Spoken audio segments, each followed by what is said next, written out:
The universe had grown loud. Empires rose by thunder. Treaties were made with roars.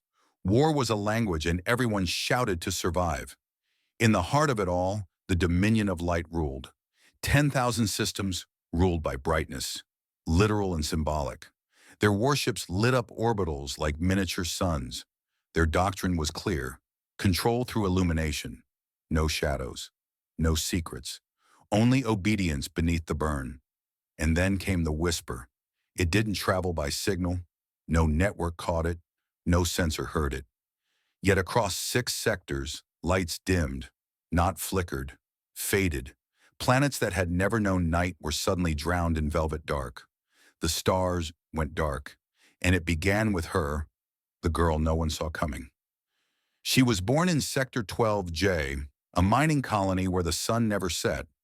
The system's main star had long ago been encased in orbiting reflectors, massive solar mirrors that bathed the planet in permanent daylight, allowing for 24-hour extraction cycles and maximum productivity. Shadows were a rarity, and true darkness was a forgotten thing. She came into the world during an 11-minute flare outage, the only system-wide blackout in 300 years. For those 11 minutes, lights flickered out, machines paused mid-motion, and the colony was smothered in a silence so alien it felt holy. She arrived in that silence. No machines humming, no monitors blinking. Just the sound of her mother's heartbeat and eventually her own. The medics noted the timing with superstition in their eyes. They called her a flare-born. It wasn't meant kindly. She didn't cry. She didn't scream. Her eyes, wide and dark, absorbed the dim emergency glow when it returned, unblinking. They tried to swaddle her. She clawed her way out. By her first year, she showed an odd sensitivity, not to sound, not to touch, but to light itself. She shrank from it. Her body flinched at every flare pulse, every ceiling lamp, every open hatch to the surface. She slept best beneath sealed domes, darkened cloths, and under the old cargo bunkers where the sun couldn't find her. The few times she was left exposed, her skin blistered, her eyes watered and swelled shut. The doctors ruled out any diagnosable allergy. There was no infection, no medical logic, just aversion. They labeled her defective. Other children were encouraged to ignore her.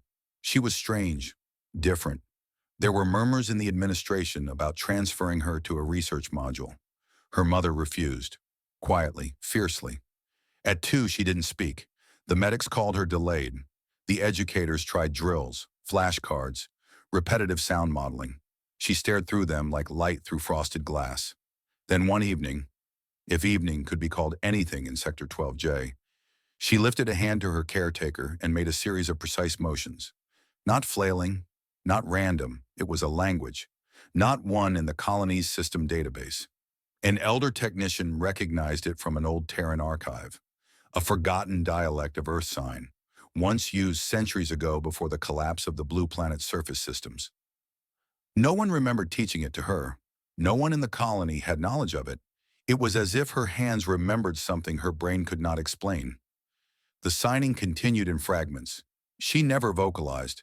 She communicated only through her hands, slowly, patiently. She named objects by gestures, not sound. When offered light, she turned her face away. When shown the night cycle simulation, a rare artifact played only in the old observation bay, she watched it with still, reverent awe. By 4, she was an anomaly, monitored, observed, not yet feared, but not embraced either. She was harmless, they told themselves, quiet, withdrawn, but odd things happened around her. Battery cells in her presence would sometimes drain unexpectedly. Screens flickered near her crib. On 3 occasions, she was caught sneaking into maintenance corridors where the power vanes ran hottest. She sat beside them as if listening. Then came the tantrum. She was 5. A medic had tried to force her into a light therapy chamber, a unit designed to recalibrate circadian response. She screamed. Not a child's scream, not a cry of pain or fear. It was low, full-bodied, primal but modulated. It resonated, echoed through the steel of the chamber, through the floors, through the systems, and every emergency light in the colony shut off. Instantly, completely. It lasted 4.6 seconds. No damage reported, no fires, just absence. A temporary, breathless dark. Then as fast as it had gone, the light returned. Systems rebooted, alarms triggered. She sat in the center of the chamber, tears on her face but calm, almost peaceful. The logs from that day were reviewed dozens of times. There was no system failure, no traceable sabotage, only a single anomaly, a low-frequency sound spike that matched neither human voice nor mechanical interference. Some called it coincidence, others curse. Her mother refused to comment. She took her daughter home, sealed the windows tighter, and stopped letting the medics in. Over the next weeks, something in the colony shifted. Not drastically, not yet, but people walked faster when passing her. Lights flickered when she stared too long. One engineer claimed his wrist comm reset itself after she touched his hand. Rumors began, the kind whispered during off shifts and over recycled tea, that the child wasn't defective, but attuned, that she wasn't afraid of light, but allergic to the lie of it, that the real sun, the one hidden behind the mirrors, was dead, and she was its orphan. She never said a word, but her hands kept speaking, and what they said was older than anyone wanted to admit. By the time she reached the communal education cycle, the colony no longer tried to ignore her. It tried to contain her. At first it was subtle, assigning her to the rear of the learning cluster, shielding her desk with ionized glass panels. The instructors didn't call on her, didn't mark her tests, didn't speak her name aloud, but they kept records. Reports were filed weekly. She knew it. She never acknowledged it. What they feared, they called monitoring. The other children sensed the unspoken divide. They mocked her when they were brave, avoided her when they weren't. Her presence disrupted everything, not with sound, not with movement, but with the quiet hum of interference. Screens near her flickered and dimmed. Music players shorted. Learning tablets reset mid-lesson. No device lasted more than a few feet from her for long. They blamed maintenance, then power load, then solar flux. But when she was absent, the glitches stopped. It became routine. A nervous glance whenever something failed. A muttered word. Her. "The dark follows her," one child whispered. He didn't sit near her again. Her adoptive parents, weary, worn from years of defending what they barely understood, tried again to seek guidance. But this time, they bypassed the medics. They went to the sanctum. The light sanctum was the oldest structure in Sector 12J, a white stone relic built long before the mining expansion, before orbital control. Its spires channeled pure solar current. Its chambers glowed from within, lit by sacred panels designed to never flicker, never fade. The priests there did not fear the sun. They revered it.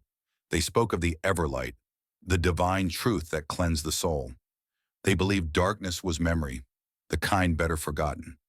So when the girl arrived, small, silent, swaddled in a dim cloak and shadow, they were not prepared. She entered the main sanctum without hesitation. The priests, however, could not follow. One by one, they attempted to step into the chamber. One by one, they recoiled. The light inside, the one that had never once faltered, flickered violently, then extinguished. The glass along the sanctum's dome ceiling cracked. The sacred paneling pulsed black. A silence fell, deep and resonant, like something holding its breath. No alarm sounded, no sensors triggered, just dark, complete and soundless. They found her sitting cross-legged in the center of the chamber 10 minutes later. She was calm, unbothered. When they tried to speak to her, she lifted a hand and signed a single phrase. Only one priest recognized the dialect. He translated it slowly. "The sun does not know you." None of them replied. The youngest among them, a novice still in his white robes, dropped to his knees and wept. His eyes didn't leave her. Later that night, he renounced his vows and disappeared beyond the colony's perimeter, leaving behind only a handwritten note. "We built a cage of glass and called it holy." The senior clergy filed no formal report. What could they say? That a child extinguished their God's light? Instead, they called it an equipment anomaly. Maintenance teams worked 3 shifts to restore function. Solar technicians were brought in from other sectors. The Sanctum's records were quietly scrubbed of the incident.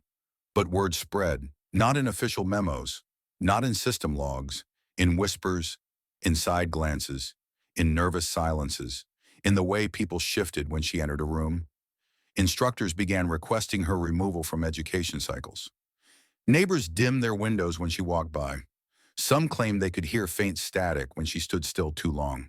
A low buzzing, like buried circuitry waking from sleep. Children stopped mocking her.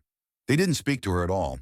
But she noticed something else, a change not in how they looked at her, but how they looked at light. Not with reverence, with suspicion. They had grown up in a world where light never failed, where the sun was a constant, the sky was white, and shadows were engineered into obedience. And now in her presence, light faltered, flickered, disobeyed, and some of them, just a few, began to wonder what it meant. She didn't protest the distance they put between her and everything else. She preferred it. In silence, she felt more. In quiet corners, she listened to old wires hum. In abandoned storage decks, she traced patterns in the dust. Signs from a language no one remembered, but which her hands moved through like music.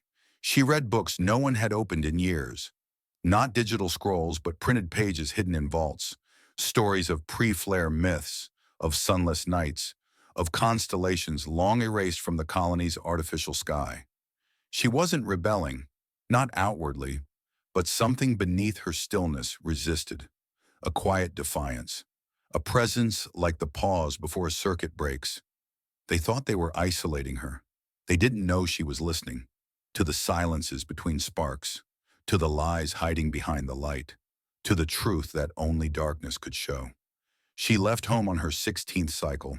No announcements, no farewells, no note folded on a bunk, just absence. Her adoptive mother found the small room untouched except for a single candle, unlit, standing at the center of the floor. It wasn't theirs. No one had ever owned a candle in Sector 12J. There was no need, no darkness, yet there it stood, a symbol, a message. She had gone into the dark on her own. Her departure might have passed unnoticed if not for the blackout. That same night, across 7 outer colonies, light collapsed. Not a mechanical failure, not a weather pulse or orbital glitch, but a full system eclipse. Stars, once bright with Dominion-generated flare rings, dimmed into nothing. Entire skies blinked out. Solar arrays died with no cause traceable by telemetry. The engineers of the Light Dominion called it a cosmic coincidence, a ripple event, a solar anomaly yet to be understood. But not everyone believed in coincidence anymore. Those who remembered the flare-born child, now 16, now gone, whispered otherwise.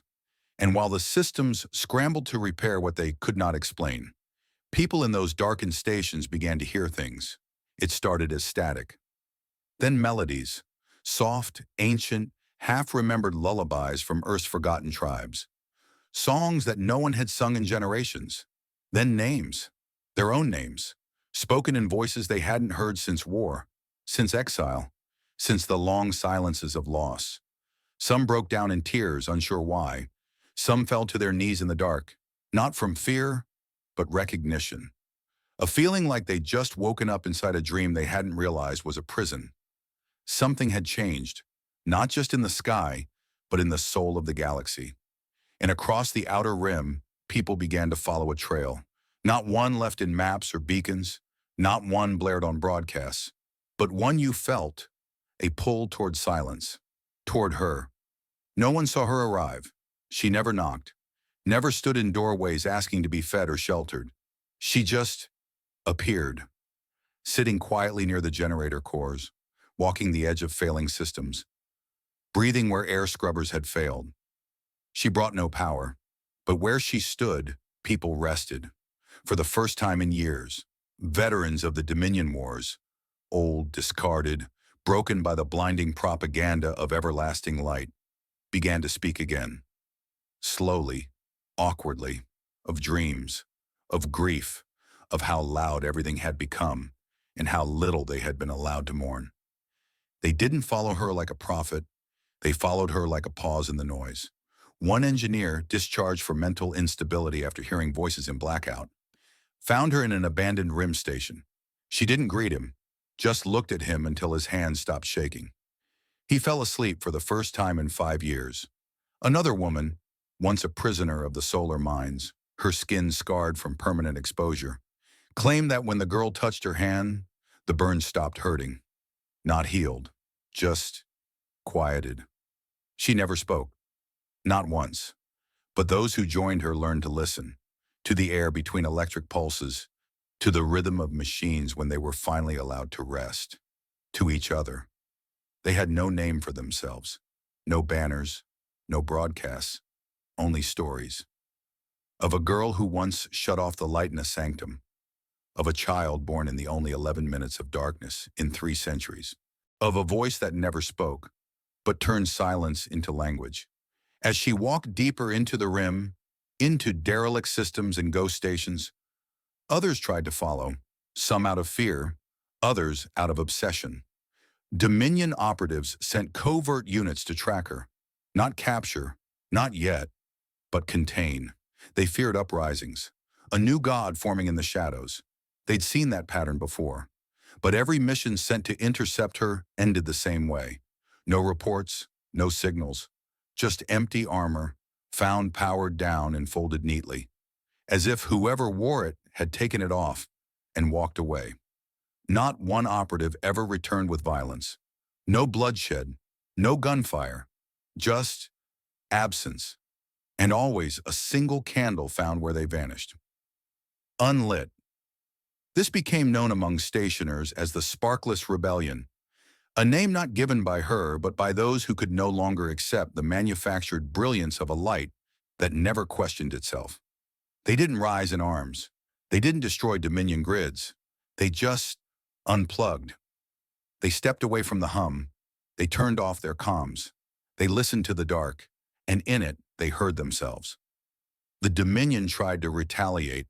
They released broadcasts declaring her a dissident, a rogue frequency, a biogenetic accident engineered by anti-light radicals, a false prophet. But even those announcements began to crackle and die in transit. Entire towers lost signal when her name was spoken. The Dominion finally classified her as a zero-signal entity, not for what she said, but for what couldn't be said around her. She didn't know, or if she did, she never showed it. She just kept walking, moving from colony to colony, leaving behind a trail of silence, not hollow but full of pause, full of memory, full of something older than the Dominion's engineered sun. Her presence wasn't loud. It didn't shake planets. It stilled them. And that stillness, in a galaxy addicted to noise, was the loudest rebellion of all. In the war chambers of Oriole Prime, beneath the hollow spires of the Council of Luminous Law, her name was spoken aloud for the first time. Not whispered, not encoded, declared. She is a class null threat. The designation hadn't been used in over 100 years, reserved for existential anomalies, presentient AI spirals, flare-core mutagen clouds, time fractures. Phenomena that did not follow law because they unmade the concept of law. She, a silent girl who had never raised a hand or voice, now stood among them, not as a warrior, but as an unclassifiable presence. The Council's voice, once absolute across every quadrant of Dominion space, had begun to crack. Reports came delayed. Communications failed in darkened sectors. Starships lost telemetry the closer they came to the rim, and always the same stories followed. Whispers, untraceable frequencies, crews losing the will to obey, entire colonies going offline, not in rebellion, but in stillness. It was not war, it was something worse, unraveling. So they answered her myth with their own. The Council commissioned sunships, vast vessels powered by concentrated fusion cores, each carrying a contained artificial star. Their hulls were plated in solar-mirrored alloys, designed to blind sensors. Their engines burned bright enough to incinerate shadows from orbit. They were built not to engage. They were built to erase. 7 sunships launched from the flame yards of Kifon. Each bore the name of a Dominion virtue: radiance, glory, sanctity, honor, truth, obedience, forever. They tracked her to a dead moon, orbiting a black dwarf at the edge of map space. The moon had no name, no heat signature, no purpose. It was where she had stopped walking. The fleet approached in formation, silent and precise. No warning issued. No final broadcast. Class nulls did not get ultimatums. The ships began descent. That's when the stars went out. Not just the local system, but their own cores, their own suns. Power dropped across all decks. Auxiliary lights failed. Command consoles blanked. The sun ships went blind. Pilots screamed into dead comms. Artificial gravity flickered. One vessel reported a brief gravitational inversion, floors becoming ceilings for 13 seconds before stabilizing into complete inertia. The last recorded message came from the flagship, Radiance. Target acquired, standing motionless on surface. No weapon, no reflection. We're seeing ourselves. Then silence. For 3 days, no signal escaped the moon's orbit. On the 4th, a scavenger crew detected faint emergency beacons from orbit and dispatched recovery units. All 7 ships were intact. No hull breaches, no evidence of attack. Inside, the crews were found alive. Every single one. Uninjured, well-fed. No radiation exposure. Heart rates normal. But none could speak. Not a word. Not a scream. Not a breath out of place. Eyes wide, mouths closed. Souls quiet. No physiological damage was found. Their vocal cords were untouched. Their minds, however, showed identical neural disruptions. A stillness in cognitive frequency that no medtech could explain. As if they'd all chosen silence. In the command bay of obedience, a single phrase had been scrawled on the wall in blood. Not smeared, but clean, precise. Written by a soldier whose ID badge lay beside him. The words read, "She didn't threaten us. She forgave us." There was no further report. The council classified the mission as inconclusive. But behind sealed doors, they panicked. Their most radiant weapons had failed. Their sun-powered armor had withered before a girl who did not strike. And worse, she didn't retaliate. She simply stood there. No command, no broadcast, just presence. The silence following the fleet's failure became the council's loudest moment. Internal divisions widened. The ministers of solar doctrine demanded escalation. The techno-guild pleaded for restraint. The archivists, the oldest among them, unearthed ancient solar texts referencing shadowborns and lightless wayfarers. Warnings they now realized that had long been retranslated into metaphor. They considered firebombing the moon, but telemetry still wouldn't hold. No weapon would lock. No calculation would complete. It was as if the moon had stepped outside of math, as if the very act of aiming had become meaningless. They sent out psyops campaigns. Holograms of her image warped into something monstrous. Skin cracked, eyes bleeding light, darkness spinning from her mouth like a virus. But even those messages glitched on arrival. On colony after colony, screens went black the moment her name was spoken. Projectors refused to display her altered image. People reported feeling watched when they tried to view the footage. In remote sectors, more candles began to appear. Unlit, no rebellion was declared. And yet command stations fell silent. Not destroyed, just quieted. Entire fleets went dormant in orbit, their pilots requesting leave to find the quiet. Some never returned. The council tried to declare martial law, but who was left to enforce it? The Dominion, once a beacon of unstoppable order, now whispered through trembling lips. What do we do when the light cannot win? They had confused illumination with control, brightness with virtue. They had forgotten that fire can blind as well as warm, that in making the sun eternal, they had erased the stars. And now a girl who never spoke, who never struck, was teaching the galaxy how to see again. There were 2 worlds at the edge of the Dominion where silence was still considered sacred. Kellen's Reach, a twin-world system orbiting one another in a perfect celestial dance. Mirror sisters locked in tidal embrace. The first world, Kellen Prime, housed the Dominion's grand archives, a labyrinth of light carved into crystalline rock, where every star chart, every recorded word, Every memory ever permitted by law was stored and indexed. The second, Kellen Vale, was reserved for observation. Nothing was built on its surface. Only a single obsidian monument stood there, designed to reflect the sky. They said from Kellen Vale, you could see the entire Dominion spiral turning across the void like a prayer wheel. And within that turning, read the story of civilization itself. For 1,000 years, no conflict had touched the twin worlds. No war, no riot, not a single word censored. It was the heart of memory. And then one cycle before dusk, she arrived. No vessel announced her entry. No security system flagged her descent. No patrol logged a landing. She simply walked down the crystal steps of the eastern entrance to the Grand Library, barefoot, unguarded, and unseen, until she was already within its core. By the time the curators realized she was there, she stood beneath the vaulted dome, where the original stars of the first map hung suspended in holographic constellation. She looked up, and they dimmed, not out of failure, but as if in reverence. Screens across the archive faded to black. Automated indexers halted mid-scroll. Holoscans ceased projection. The librarians, all trained to remain expressionless in the face of even the rarest knowledge, fell to silence, eyes wide, breath held.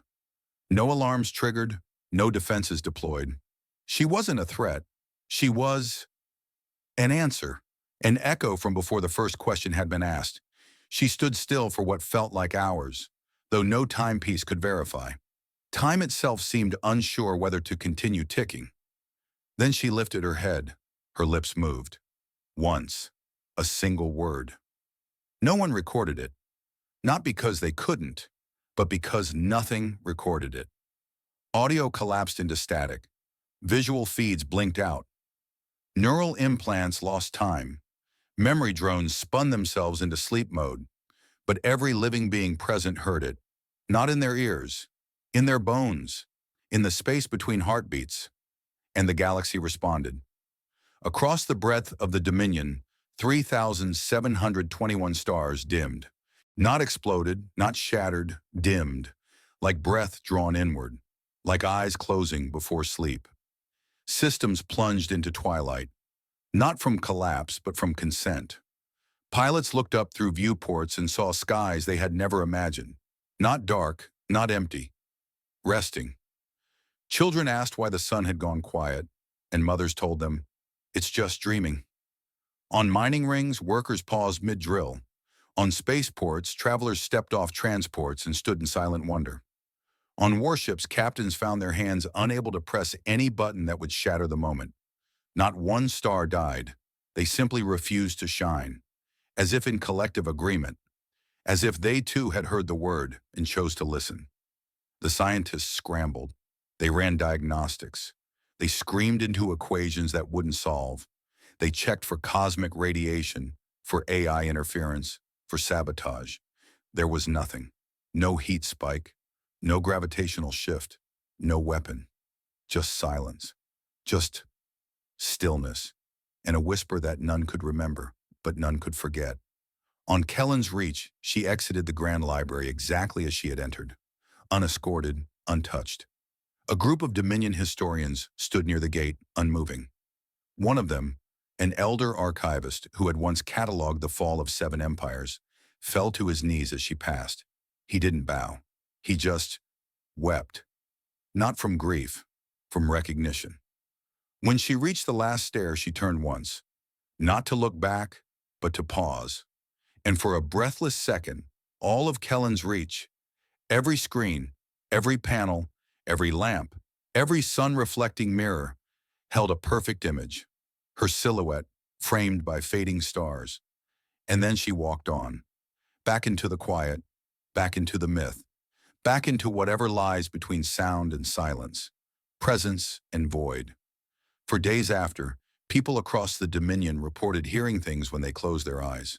Not voices, not words, but something, like being remembered, like being forgiven. Dominion officials issued no statement. There was nothing to declare. How do you respond to an event that rewrites the sky? The Council of Luminous Law, now fractured and voiceless, convened for one final emergency session. Only 3 members arrived. They sat in the dark and said nothing. Across the galaxy, unlit candles were placed in windows, on doorsteps, in space stations, in airlocks, in maintenance tunnels, not to mourn, not to protest, to listen, because the galaxy had, for the first time in 1,000 years, inhaled. And though no one remembered the whisper's word, everyone understood what it meant. You are more than what the light allows. The sky had not relit. Days had passed since the whisper, and still the stars slept. No sunships stirred, no flare arrays spun. Solar networks remained idle, humming gently in standby. But the people didn't panic. They watched, they waited, they listened. And somewhere along the broken trade routes between Kellen's Reach and the Eastern Rim, she walked, still barefoot, still silent, still unguarded. The Dominion, or what remained of it, had ceased all pursuit. There were no more orders, no more ships sent. Those who still held rank quietly stepped down. The hierarchy collapsed not in flames but in reflection. One of them, General Astra Kale, once supreme solar strategist of the Third Expansion, was the first to kneel. She had commanded the firebombing of 5 rebel moons. She had signed the planetary silence order for Sector 9R. She had lived long enough to regret it. When word spread that the girl was passing near the Duskline plain, Astra left her quarters, shed her uniform, and walked into the path of silence. She carried no weapon, only a beacon. Old tech, not Dominion issue, a Terran flame lantern passed down in her family for generations. It had never been used. Flame had long been outlawed in most sectors. But that night she lit it, a single flickering wick. Its glow was soft, not defiant, not loud, just warm. When the girl approached, she paused, not from fear, from recognition. She stood there, facing the once general, facing the flame, and for the first time in memory, she smiled, not wide, not performative, just a small, human curve of the mouth, as if remembering something forgotten, or perhaps forgiven. Astra lowered her head. The girl walked on, but the flame remained, steady, alive. Others saw it. They came from nearby towns, from crater villages and orbital farms, from fallen colonies and half-lit stations. Some walked for hours, some for days. Some arrived already weeping. They brought no signs, no chants, no demands, only themselves. Within a single dust cycle, the plane filled with thousands, then millions. No one spoke. They stood beside one another, strangers, survivors, elders, children, all watching the slow, steady path of the girl who had dimmed the stars. Some lit candles, some simply held hands. And in that vast, dark field under a sleeping sky, the silence was not empty. It was full, full of connection, of memory, of peace. There was no broadcast, no official event, no name given to the moment. It was later called, simply, the night they thanked her. She didn't stop at first. Her pace was steady, her gaze downward, as if still uncertain whether this silence was hers or theirs. Then, near the edge of the lantern light, a small voice rose. Not loud, not afraid. A child, a little boy, perhaps 6, maybe 7, stepped forward from the crowd and reached for her hand. He touched it, softly. "The stars sleep now," he said, "but you're still awake." She looked at him, eyes wide, deep, filled with something ancient and fragile and unnameable. And then, for the second time in her life, she spoke. Her voice was quiet, but not weak, tired, but not broken. It echoed without force, carried by the stillness itself. "Not all lights are kind." The boy nodded, as if he already knew, as if he'd known it all along. She knelt, kissed his forehead, and stood again. Some say they saw her eyes shine for a moment, not with tears, but with starlight, as if she carried within her all the constellations now resting above, as if she was not just born in the dark, but made of it. That night, no reports were filed, no data logs kept. But the people remembered. They remembered not her name. She had never given one. They remembered her presence, the way the ground softened where she walked, the way the night felt less alone when she stood still. The way, in the absence of artificial suns, they found themselves again. In the days that followed, no one rebuilt the flare arrays. No one restarted the sun mirrors. The galaxy did not demand light. It waited for the stars to wake on their own. And in the meantime, it rested. For the first time in 1,000 years, it rested. Together. The Dominion did not fall. It faded. No battle was fought. No surrender signed. There were no heroes, no martyrs, no last stands. There was just disbanding. Command structures, once so deeply embedded, they seemed part of the galaxy's bones, simply dissolved. Chain of command messages went unanswered. Patrol routes were left unlogged. Whole fleets drifted gently into stasis, their captains no longer required to be anything but present. Some stations deactivated out of habit, out of a collective understanding that duty, as defined by silence, had been fulfilled. No warships were fired upon, no shields raised. The stars had dimmed, and in their absence, the machinery of control unraveled without resistance. The Central Council of Luminous Law, that once glorious assembly of radiant rhetoric and divine certainty, convened only once more. No quorum, no titles, just 6 old figures sitting in a half-lit chamber, with dust motes hanging like forgotten stars. They did not speak. What was there to say? On the door of the council chamber, someone etched a phrase in Old Terran script. She turned down the stars so we could hear ourselves. No one claimed authorship. No one erased it. The chamber was abandoned that same evening. It was never sealed. No one ever returned. Across the galaxy, signs of transformation emerged in quiet ways. On the ice world of Jathel, a Dominion outpost powered down its heat grid to observe the natural auroras. Their colors more vivid than any artificial flare. For the first time in decades, they allowed cold to be beautiful. On orbiting colonies where night had been engineered out of existence, people began designing windows again, not with filters, but with clear glass, so they could see the stars when they eventually woke. And on the once imposing temple citadels of the light sanctum, the priests folded their white robes and exchanged them for gray. Not out of shame, but humility. When asked why, one elder priest, who had survived the blackout on the day of her visit, responded simply, "We were servants of the light. Now we serve what listens." A new observance was born. No decree, no vote, just collective knowing. It became known as the Day of Whisper. Every year for 12 hours across every inhabited world, all systems powered down. No ships launched, no networks pinged, no announcements were made, no words were spoken. Children were taught to honor it not by silence alone, but by stillness, to feel what lives beneath noise, to remember not only her voice, but the way the galaxy breathed in after she used it. On the first day of Whisper, tens of billions stood in darkened cities, under quiet skies, and did nothing. Not out of apathy, but reverence. Tears were common, so was laughter. On some worlds, strangers held hands. On others, people simply sat with their thoughts, unhurried. And in those 12 hours, it was said that you could hear the orbit of moons. And what of the girl? She was never seen again, not fully. No recordings captured her face. No monuments bore her name. But across the rim, the stories continued. Some said she had dissolved into starlight the moment the stars went to rest, that her form had been made of shadow and memory all along.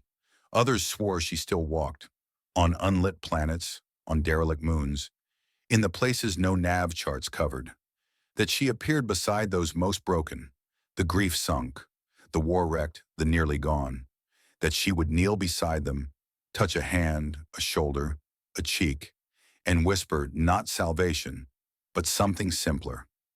Permission to heal, to pause, to begin again. A former Dominion medic, long exiled to a fringe station, claimed to have seen her in the reflection of a water tank. He was treating a child dying of radiation sickness, and then the machines failed, all of them. But the child lived, no scars, only a small candle left behind. Churit. A mining crew from Jerion, 3 told a tale of getting trapped in a collapse. No signal, no escape. Then a woman walked out of the dark, holding nothing but silence. They followed her to safety, and when the rescue team finally arrived, she was gone. The only thing left was a single handprint on the rock, outlined in dust. Some said it was fantasy, others called it faith, but no one called it foolish, because the truth had outgrown certainty. And the galaxy, for the first time in 1,000 years, had learned to make peace with not knowing. In schools, children now learn both sides of history, the age of Burn, where light was law and silence was exile, and the age that came after, the age without Burn, a time where light was not feared, but no longer worshipped, a time when technology still thrived, but no longer dictated rhythm, where ships sailed slower and stars were given permission to sleep, where noise did not mean power and silence did not mean weakness. One final story remains.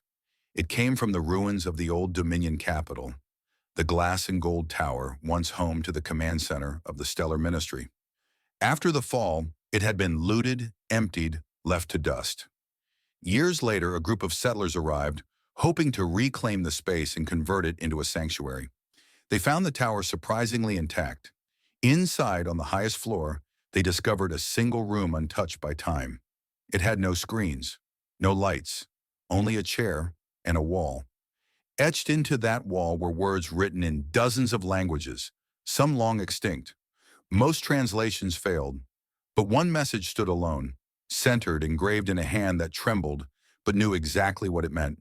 She turned down the stars so we could hear ourselves. And below that, smaller, carved as if by a child's hand. Thank you.